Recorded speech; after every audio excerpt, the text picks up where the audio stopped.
शिक्षण विभागातील भ्रष्टाचारावर कारवाईचे सत्र आता आणखी तीव्र होताना दिसत आहे।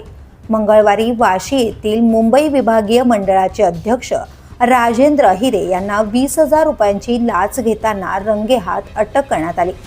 त्याआधी पुणे जिल्हा परिषदेत 3 कर्मचाऱ्यांवर कारवाई झाली, तर नाशिकमध्येही अशाच प्रकारच्या घटना समोर आल्यात। मुंबई विभागीय मंडळातील विद्युत उपकरणांच्या देखभाल दुरुस्तीचे कंत्राट देण्यात आले होते। या कामासाठी ठेकेदाराला दरमहा GST सह 31,152 रुपये मंजूर होते। वर्षभरात तब्बल 3,16,800 रुपयांचे बिल तयार झाले। मात्र या रकमेतून 7% हिस्सा लाच म्हणून मागण्यात आल्याचा आरोप आहे।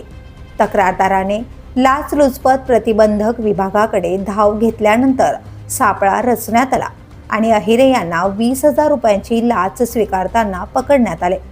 या प्रकरणात भांडार प्रमुख मनोहर पवार यांनीही प्रोत्साहन दिल्याचं समोर आलंय। दरम्यान शालार्थ ID घोटाळ्यामुळे आधीच शिक्षण विभाग वादाच्या भोवऱ्यात आहे। SIT चौकशीत अनेक अधिकारी आणि कर्मचारी निलंबित झालेत। शिक्षणासारख्या पवित्र क्षेत्रातही भ्रष्टाचाराचे सावट गडद होत असल्याने संतापाची लाट उसळली आहे। आता प्रश्न आहे, या कारवाया किती खोलवर जाणार? द पोलीस न्यूजसाठी श्रीधर चव्हाण, मुंबई।